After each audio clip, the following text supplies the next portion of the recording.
Hello, this is Sandeep. I welcome you to campfire education point. हम discuss कर रहे थे अबाउट ऑक्टेट रूल। ठीक है, अपने लिविज स्ट्रक्चर देखा था, प्लस इसके अलावा फॉर्मल चार्ज देखा था अपने पिछले वीडियो लेक्चर में। अब हम डिस्कस करेंगे कि ऑक्टेट रूल का जो है एक्सेप्शन क्या है। यानी कि ऑक्टेट जो है, ऑक्टेट के अकॉर्डिंग कोई भी एटम स्टेबल तब होगा जब इनमें 8 इलेक्ट्रॉन कंप्लीट होंगे। यानी उसके आउटरमोस्ट सेल के अंदर 8 इलेक्ट्रॉन अगर कंप्लीट है तो ऑक्टेट के अकॉर्डिंग क्या होता है, वो एटम स्टेबल होता है। लेकिन हर जो है ऑक्टेट जो है आगे जाके इनका फेलियर भी है। अगर आप बात करें BCl3 के BCl2 के अंदर, BeCl2 के अंदर, BeCl2 के अंदर, बेरिलियम क्लोराइड के अंदर, ठीक है, प्लस इसके अलावा जो PCl5 के अंदर, अगर मैं इसका भी स्ट्रक्चर बना के दिखाऊंगा PCl5 के अंदर, तो ऐसे जो कंपाउंड्स होते हैं इनके अंदर क्या होता है कि ये जो ऑक्टेट का रूल है फेल हो जाता है। कैसे फेल हो जाता है कि अगर मैं बात करूं इनकी स्ट्रक्चर की, तो इसके अंदर सेंट्रल एटम जो होता है, सेंट्रल एटम यानी जो बीच वाला जो एटम है, इनका अगर इलेक्ट्रॉनिक कॉन्फ़िगरेशन अगर आप देखोगे जब स्ट्रक्चर बना के, तो इनमें ऑक्टेट कंप्लीट नहीं होगा। तो ये जो है फेलियर ऑफ द ऑक्टेट बताता है। यानी कि जो ऑक्टेट का रूल है, ऑक्टेट रूल जो कहता है कि स्टेबल होने के लिए 8 इलेक्ट्रॉन जरूरी होता है, वो यहाँ पर आके जो है ऑक्टेट फेल हो जाता है। देखिए BeCl2 की अगर मैं बात करूँ बेरिलियम क्लोराइड की, तो इसका स्ट्रक्चर होता है अकॉर्डिंग टू बेरिलियम। ये जो बेरिलियम होता है ना, ये कोवेलेंट बॉन्ड बनाता है, कोवेलेंट बॉन्ड बनाता है। तो कोवेलेंट बॉन्ड होगा, इसका मतलब ये शेयरिंग करेंगे इलेक्ट्रॉन। इसके आउटरमोस्ट सेल में दो दो एक एक इलेक्ट्रॉन होता है। ठीक है, क्लोरीन के आउटरमोस्ट सेल में 1 2 3 4 5 6 और 7 इलेक्ट्रॉन होते हैं। इस क्लोरीन के भी 1 2 3 4 5 6 एंड 7 इलेक्ट्रॉन होते हैं आउटरमोस्ट सेल के अंदर। अब ये क्या करेंगे 7 इलेक्ट्रॉन है, ये ऑक्टेट कंप्लीट करने के लिए ये क्या करेगा, अपना ऑक्टेट कर लेगा। ठीक है, इसमें एक एक शेयरिंग हुई है। ठीक है, ये भी एक एक शेयरिंग करेंगे और ऑक्टेट क्या कर लेंगे, कंप्लीट करेंगे। अगर आप ध्यान से देखोगे तो क्लोरीन का जो है ऑक्टेट इसमें कंप्लीट हो जाता है, लेकिन बेरिलियम की अगर मैं बात करूं तो उसका ऑक्टेट कंप्लीट नहीं होता है।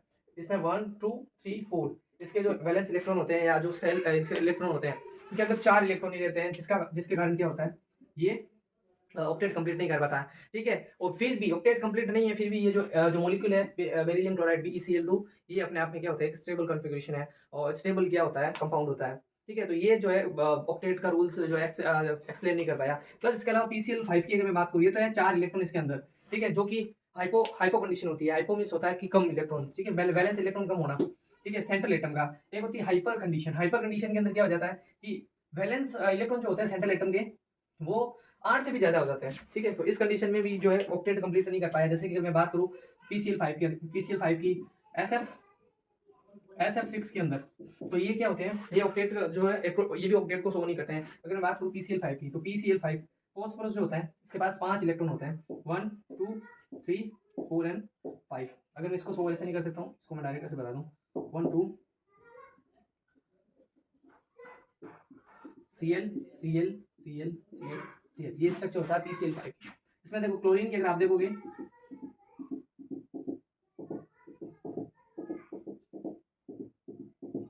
अगर क्लोरीन को देखोगे तो सारे क्लोरीन का इसमें ऑक्टेट तो कंप्लीट है। सारे ऑक्टेट जो होते हैं इसके क्लोरीन के, वो क्या होते हैं, कंप्लीट होते हैं। लेकिन अगर यही बात अगर आप फॉस्फोरस को देखोगे, तो फॉस्फोरस में आप एक चीज नोटिस करोगे कि 1 2 3 4 5 6 7 8 9 10, यानी कि जो वैलेंस इलेक्ट्रॉन होते हैं सेंट्रल एटम यानी फॉस्फोरस के, वो होते हैं 10, जो कि क्या होते हैं 10 इलेक्ट्रॉन होते हैं, जो कि क्या होते हैं 8 से ज़्यादा होते हैं। तो ये होती है हाइपर, जिससे जो है ऑक्टेट जो रूल है वो फेल हो जाता है। जबकि PCl5 जो होता है स्टेबल होता है ऑक्टेट के, और ऑक्टेट के अकॉर्डिंग वही जो एटम स्टेबल है जिनके आउटरमोस्ट शेल में 8 इलेक्ट्रॉन होते हैं। ठीक है, तो ये था ऑक्टेट का फेलियर। अब अपन देखेंगे कि ऑक्टेट अगर फेलियर हो गया है, ऑक्टेट का रूल अगर फेल हुआ है, तो इलेक्ट्रॉन तो ये चीज़ें जो होती है होती कैसे हैं, यानी कि जो बॉन्डिंग होती कैसे है फिर।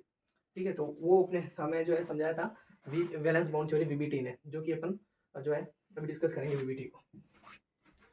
अब जो है ऑक्टेट का रूल जो था फेल हो गया, तो फेल होने के बाद जो VBT ने क्या समझाया था, तो वो अपन डिस्कस करेंगे। तो सबसे पहले जो VBT है वैलेंस बॉन्ड थ्योरी, इसका पूरा नाम होता है वैलेंस बॉन्ड थ्योरी। यानी ये थ्योरी क्या कहती है, उससे पहले अपन को पता करना पड़ेगा कि ये जो है किसने प्रपोज की, यानी ये थ्योरी किसने दी थी। तो हिटलर एंड लंदन नाम के एक साइंटिस्ट थे, इन्होंने जो है इसको जो है प्रोड्यूस किया था या प्रपोज किया था इसको। प्लस इसके अलावा जो पोलिंग ने जो है इसको फर्दर क्या किया, मॉडिफाई करके ये जो थ्योरी दी थी वैलेंस बॉन्ड थ्योरी। ठीक है, अब देखो होता क्या वैलेंस बॉन्ड थ्योरी में, तो ये जो पहले क्या कहता है, ये ओवरलैपिंग बताता है। ओवरलैपिंग क्या होती है, ओवरलैपिंग का मतलब होता है जो ऑर्बिटल्स होती हैं। भाई आपने एक चीज पढ़ी थी कि जो एटम होती है, एटम के अंदर सेल्स होती हैं। जैसे कि मान लो एटम है, तो बीच में न्यूक्लियस होता है और न्यूक्लियस के अराउंड क्या होती है, सेल्स होती है। तो उसी सेल्स के अंदर सब सेल्स होती है। ठीक है, सब सेल्स के अंदर जो है ऑर्बिटल्स होते हैं। ऑर्बिटल्स बोले तो S P D and F, ये 4 ऑर्बिटल्स होते हैं। जनरली ये आपने पढ़ा होगा 11th क्लास में S P D F, और इनके शेप्स देखे होंगे कि S जो होता है वो स्पेरिकल शेप में होता है, P जो होता है वो डम्बल के शेप में होता है, और डी होता है डबल डम्बल के शेप में, और एफ को होता है कॉम्प्लेक्स स्ट्रक्चर होती है जो ओपन जो है बनाई नहीं जा सकती। ठीक है, तो ये जो है आपने देखा होगा। अब अगर मैं बात करूं तो इस थ्योरी की, यानी ये थ्योरी क्या कहती है, तो ये थ्योरी हमेशा हमें बताती है कि जो पार्टिसिपेट करेंगे बॉन्डिंग में वैलेंस सेल के जो इलेक्ट्रॉन होते हैं, वैलेंस सेल के बारे में ये बताता है। यानी कि वैलेंस सेल मतलब कि आउटरमोस्ट सेल को अपन क्या कहते हैं, वैलेंस सेल। और वैलेंस सेल में जो अनपेड इलेक्ट्रॉन जो होते हैं वो क्या करते हैं, बॉन्डिंग में पार्टिसिपेट करते हैं। ठीक है, यानी वो भी इलेक्ट्रॉन तो पार्टिसिपेट करते हैं, प्लस इसके अलावा ये जो ऑर्बिटल्स होते हैं वो एक दूसरे से क्या करती है, ओवरलैपिंग करती है, एक दूसरे को वे क्या करती है, ओवरलैप करती है, और क्या बनाती है, बॉन्ड बनाती है। अब इनके जो पोस्टुलेट्स हैं, यानी जो पॉइंट्स हैं थ्योरी के, वो मैं आपको बताता हूँ। पोस्टुलेशन of valence bond theory, PPT के। ठीक है, तो नंबर 1 कोवेलेंट बॉन्ड। नंबर 1 क्या कह रहा है कि covalent bond is formed, covalent bond बनेगा by overlapping of atomic orbitals. Atomic orbitals के ओवरलैपिंग से क्या है, बॉन्ड बनेगा। अब ये जो एटॉमिक ऑर्बिटल्स की जो ओवरलैपिंग है वो 2 टाइप की होती है। ठीक है, ओवरलैपिंग जो है वो होती है 2 टाइप की।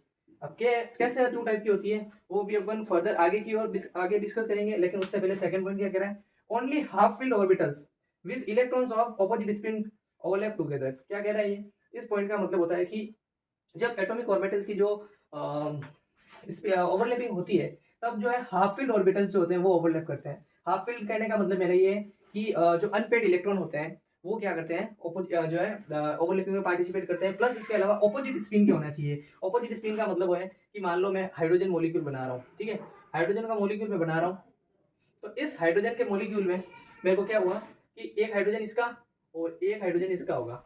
ठीक है, आपको पता है हाइड्रोजन के अंदर 1s1 यानी कि s ऑर्बिटल्स होता है जिसके पास एक इलेक्ट्रॉन होता है, तो इसका स्पिन इस टाइप से होना चाहिए, और दूसरे वाले का जो स्पिन होना चाहिए वो ऑपोजिट स्पिन होना चाहिए, और ये दूसरे में आके क्या करेंगे, ओवरलैप कर जाएंगे। ठीक है, अब ये ओवरलैप कैसे करेंगे अपन डिटेल में इसको जो है एग्जांपल लेके मैं आपको समझूंगा, लेकिन उससे पहले अपन पॉइंट पढ़ रहे हैं तो पॉइंट को पढ़ लीजिए कि हाफ फील्ड जो ऑर्बिटल्स होते हैं वो इलेक्ट्रॉन के जो ऑपोजिट स्पिन के वो क्या करते हैं, ओवरलैप करते हैं टुगेदर एक दूसरे के साथ। तो यानी ये इस स्पिन में होगा तो दूसरे इलेक्ट्रॉन के जो है ऑपोजिट स्पिन में होना चाहिए। इस पॉइंट का मतलब ये है। थर्ड पॉइंट ये है कि extent of overlapping. Extent overlapping का मतलब होता है कि जितनी ज्यादा ओवरलैपिंग होगी, ठीक है, वो एक्सटेंट ऑफ ओवरलैपिंग यानी ओवरलैपिंग की जो स्ट्रेंथ है, स्ट्रेंथ ऑफ बॉन्ड को बता शो करती है। कहने का मतलब ये है कि मतलब जितनी ज्यादा जो ओवरलैपिंग होगी आपकी, तो उससे उतना ही ज्यादा स्ट्रॉन्ग या स्ट्रेंथ अगर मैं बात करूँ स्ट्रॉन्ग बॉन्ड बनेगा। ठीक है, और स्ट्रॉन्ग बॉन्ड बनेगा तो इसकी बॉन्ड एनर्जी भी क्या हो जाएगी, बहुत ज़्यादा हो जाएगी, और बॉन्ड एनर्जी ज़्यादा होगी तो बॉन्ड लेंथ क्या हो जाएगी, वो छोटी हो जाएगी। कैसे, अभी क्या पॉइंट है ये, इसको मैं अपन एक एक करके डिटेल में जो है डिस्कस करते हैं। इस 3 पॉइंट्स को आज जो है अपन इस डिटेल में डिस्कस करते हैं। अब देखो ओवरलैपिंग कैसे, कि नंबर 1 पॉइंट कह रहा था कि ओवरलैपिंग होती है। ओवरलैपिंग जैसे कि मैं एग्जांपल बात करूं, फॉर्मेशन ऑफ H2 मॉलिक्यूल, यानी हाइड्रोजन के मॉलिक्यूल की अगर मैं फॉर्मेशन की अगर मैं बात करूं तो इसमें किस टाइप का फॉर्मेशन होगा। तो देखिए हाइड्रोजन का मॉलिक्यूल है तो ये कैसे बना होगा, ये एटॉमिक ऑर्बिटल से, एटॉमिक ऑर्बिटल्स के ओवरलैपिंग से बनता है। एटॉमिक ऑर्बिटल्स की अगर मैं बात करूं यानी हाइड्रोजन और हाइड्रोजन के अंदर ये मॉलिक्यूल्स किस टाइप से बना होगा, ये हाइड्रोजन का एटम है, ये एटम है, एटम जब ऑर्बिटल्स, एटम की जो ऑर्बिटल्स जब ओवरलैप करती है एक दूसरे से तो क्या बनता है, इस ओवरलैपिंग के कारण बॉन्ड बनता है। इस बॉन्ड के कारण जो है मॉलिक्यूल आपका बनता है। ठीक है, कैसे बॉन्ड कैसे बनता है, जैसे कि हाइड्रोजन है, आपको पता है हाइड्रोजन का इलेक्ट्रॉनिक कॉन्फ़िगरेशन होता है 1s1। ठीक है, 1s1 इलेक्ट्रॉनिक कॉन्फ़िगरेशन, इसका मतलब s इसके पास s ऑर्बिटल्स है, और आप जानते हो s ऑर्बिटल की जो शेप होती है वो कैसी होती है, स्फेरिकल होती है। ये मैंने स्फेरिकल शेप बना ली। अब जिसमें इलेक्ट्रॉन क्या है, एक इलेक्ट्रॉन है, ये मैंने एक इलेक्ट्रॉन को शो कर दिया। ठीक है, ये दूसरा हाइड्रोजन है। ठीक है, दूसरे हाइड्रोजन में भी इलेक्ट्रॉनिक कॉन्फ़िगरेशन तो सेम रहता है 1s1, इसमें भी इलेक्ट्रॉन क्या आएगा, लेकिन अब इलेक्ट्रॉन क्या होना चाहिए, ऑपोजिट स्पिन का होना चाहिए। ये मैंने ऑपोजिट स्पिन का क्या बना दिया, इलेक्ट्रॉन। अब ये जब पास में आएंगे, ठीक है, जब बॉन्ड बनेगा तो आपको पता है वैलेंस बॉन्ड थ्योरी क्या कहती है कि वैलेंस सेल में जो इलेक्ट्रॉन होते हैं जो कि अनपेयर्ड होते हैं प्लस ऑपोजिट स्पिन के होते हैं, वो क्या करते हैं, ओवरलैप करते हैं। ओवरलैप करने का मतलब एक दूसरे के पास आते हैं और एक दूसरे के अंदर चले जाते हैं। इलेक्ट्रॉन एक दूसरे के अंदर चले जाते हैं, यानी ऑर्बिटल्स एक दूसरे के अंदर चले जाते हैं, इसको ही बोला जाता है ओवरलैपिंग। अब देखो ओवरलैपिंग ये जब पास में आएंगे तो ओवरलैपिंग कैसे बनेगी, इसमें आप डायग्राम में देख सकते हो, ये देखिए, ये ओवरलैपिंग करेंगे इस टाइप से बनाएंगे, ये ओवरलैप कर लेंगे, ये ओवरलैप कर लेंगे। ठीक है, ये वाला जो एरिया है, ये वाला जो एरिया, ये वाला, इसको बोला जाता है ओवरलैपिंग वाला एरिया। यानी इसके अंदर जो है इलेक्ट्रॉन्स होते हैं, इसके अंदर इलेक्ट्रॉन होते हैं ऑपोजिट स्पिन के, ये जो होते हैं इसको बोला जाता है ओवरलैपिंग। ठीक है, अब इसको ओवरलैपिंग बोला जाता है। अब अपन पढ़ेंगे कि ओवरलैपिंग के टाइप्स कितने हैं। ओवरलैपिंग जो होती है जनरली 2 टाइप की होती है, एक्सियल ओवरलैपिंग एंड जो है लेटरल ओवरलैपिंग। क्या होती है एक्सियल और क्या होती है लेटरल, चलो एक एक करके इसको डिस्कस करते हैं। फर्स्ट पॉइंट को मैं डिटेल में समझा रहा हूँ कि ओवरलैपिंग होती है, ओवरलैपिंग के टाइप भी है। तो ओवरलैपिंग के टाइप किस टाइप से है वो अपन देखते हैं।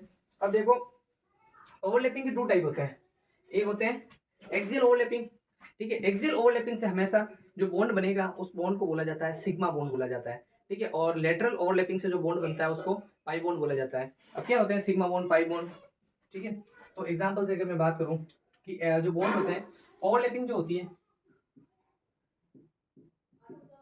ओवरलैपिंग वो होती है 2 टाइप की, एक होती है एक्सियल, एक होती है लेटरल।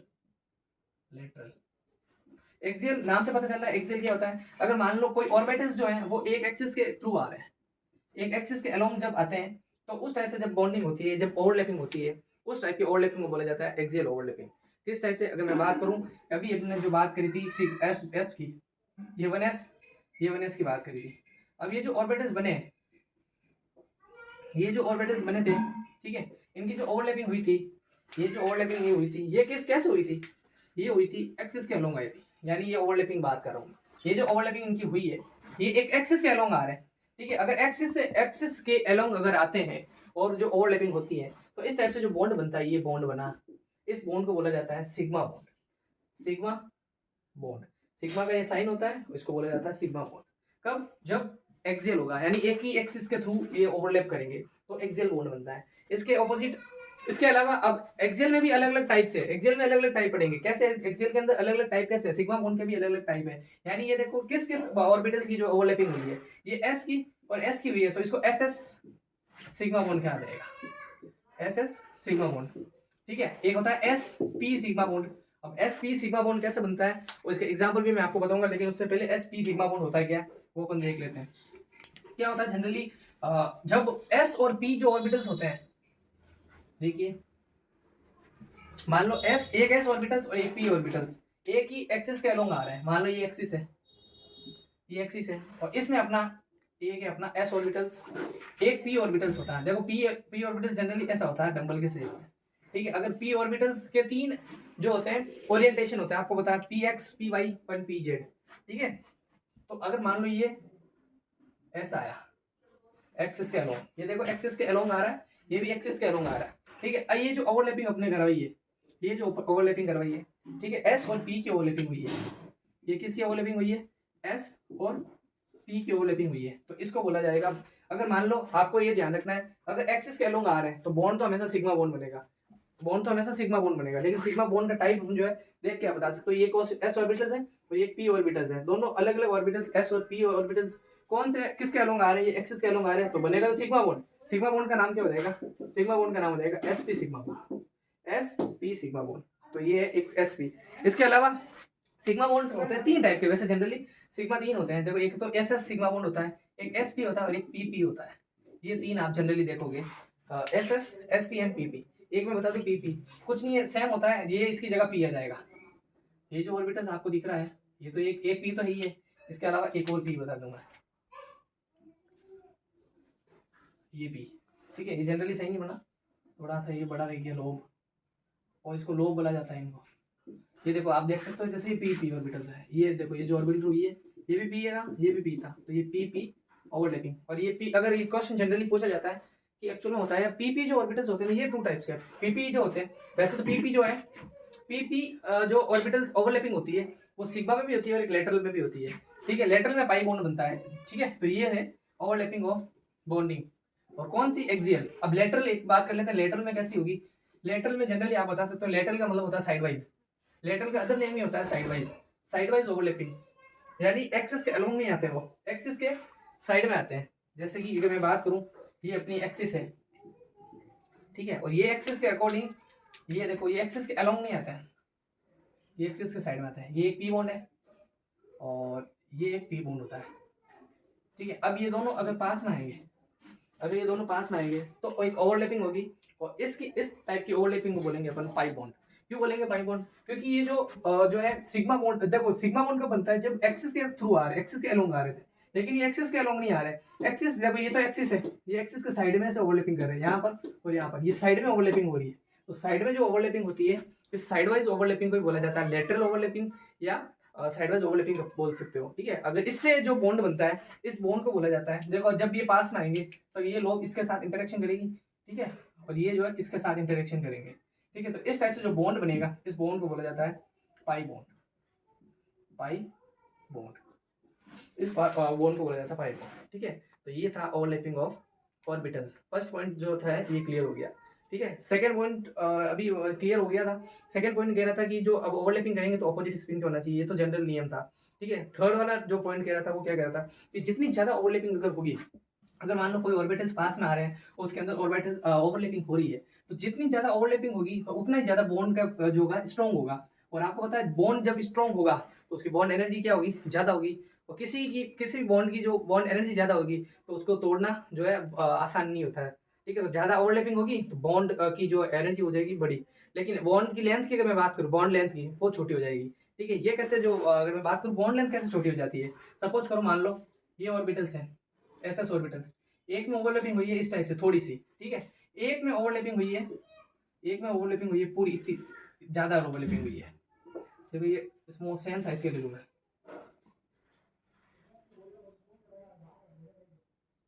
ये देखिए इसमें ओवरलैपिंग, देखो इसमें ओवरलैपिंग कम हुई है, इसमें ओवरलैपिंग ज्यादा हुई है, और इसमें ओवरलैपिंग ज्यादा हुई है, इसका मतलब इसके और इसके बीच में, इसके और इसके बीच में बॉन्ड एनर्जी होगी according to this, according to this, इसकी जो बॉन्ड लेंथ होगी वो थोड़ी बड़ी रहेगी, लेकिन इसकी बॉन्ड लेंथ छोटी हो जाएगी, क्योंकि जिसमें ओवरलैपिंग ज्यादा होती है, ओवरलैपिंग ज्यादा होने का मतलब जो ऑर्बिटल से ज्यादा अंदर घुसेंगे, ज्यादा अंदर घुसेंगे तो ऑर्बिटल्स की अगर मैं बात करूँ दोनों के बीच की जो डिस्टेंस की, तो डिस्टेंस क्या हो जाएगी, घट जाएगी, और डिस्टेंस घट जाएगी इसका मतलब बॉन्ड लेंथ घट गई।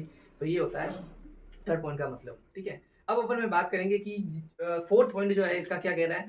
इसका जो वैलेंस बॉन्ड थ्योरी का जो फोर्थ पॉइंट है उसको समझने के लिए आपको थोड़ा सा पता होना चाहिए कि ऑर्बिटल्स एक्चुअल में होते क्या है। आपको पता है कि जब छोटी क्लास में आप थे तो आपको ये बताया जाता था कि इलेक्ट्रॉन जो होता है पार्टिकल्स होता है, ठीक है। आपको बताया जाता था कि बीच में न्यूक्लियस है और न्यूक्लियस के अराउंड सेल्स होती है, इसमें क्या होते हैं इलेक्ट्रॉन जो है रिवॉल्व करते हैं, ठीक है। लेकिन अगर जब आप 11th क्लास में हो तो आपको पता होना चाहिए कि ये क्या होती है, सेल्स तो होती है, फिक्स सेल होती है जिसको एन से अपन रिप्रेजेंट करते थे, एन के एल एम एन, ठीक है। तो इस टाइप से जो सेल्स होती है आपकी, इस सेल्स के अंदर जो है सब सेल्स होती है, ठीक है। इन सब सेल्स के अंदर सब सेल्स को या सब सेल्स के अंदर जो ऑर्बिटल्स होते हैं वो जो होते हैं उनको ऑर्बिटल्स बोला जाता है। सब सेल्स यानी कि एस है, पी है, डी है, एफ है, और इनके अंदर सब सेल्स होती है यानी ऑर्बिटल्स होते हैं, यानी एस के अंदर एक ही ऑर्बिटल्स होता है, ठीक है। जैसे कि हम डब्बे में बनाते हैं, ये डब्बा डब्बी कुछ नहीं होता है एक्चुअल में, इसका जो है एस एस जो सब सेल है ये ऑर्बिटल्स होता है स्फेरिकल शेप में, यानी कहने का मतलब जब ये जो है इलेक्ट्रॉन्स जो होते हैं ना, ये वेव होती है,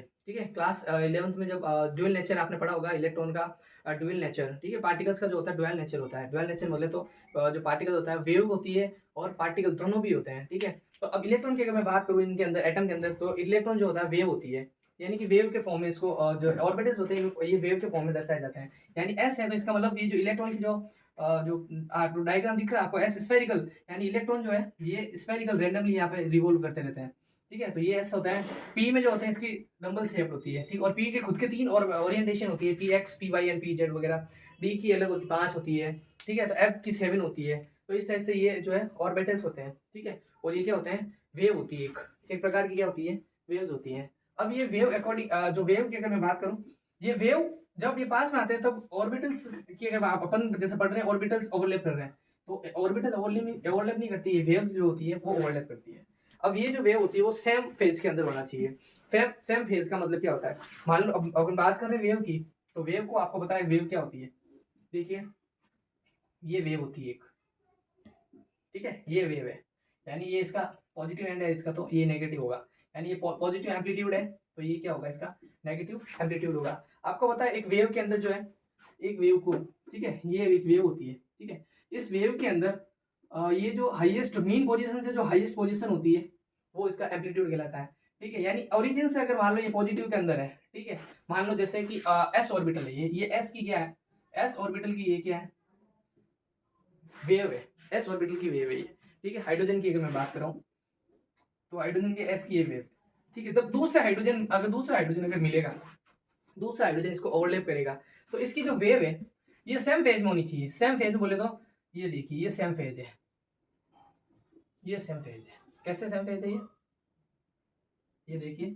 जब ये और जो ओरिजिन के बाद पॉजिटिव में है, ये भी ओरिजिन के बाद पॉजिटिव में है, ठीक है। यानी कहने का मतलब पॉजिटिव पॉजिटिव फेज क्या होनी चाहिए, सेम होनी चाहिए। अगर सेम फेज होगी तो सेम फेज से क्या होगा, ओवरलैपिंग होगा। और डिफरेंट फेज में क्या होती है, डिफरेंट फेज में ओवरलैपिंग नहीं होती है, ठीक है। तो ये थे कुछ वैलेंस बॉन्ड थ्योरी यानी वीबीटी के पोस्टुलेट्स, ठीक है। Thank you very much.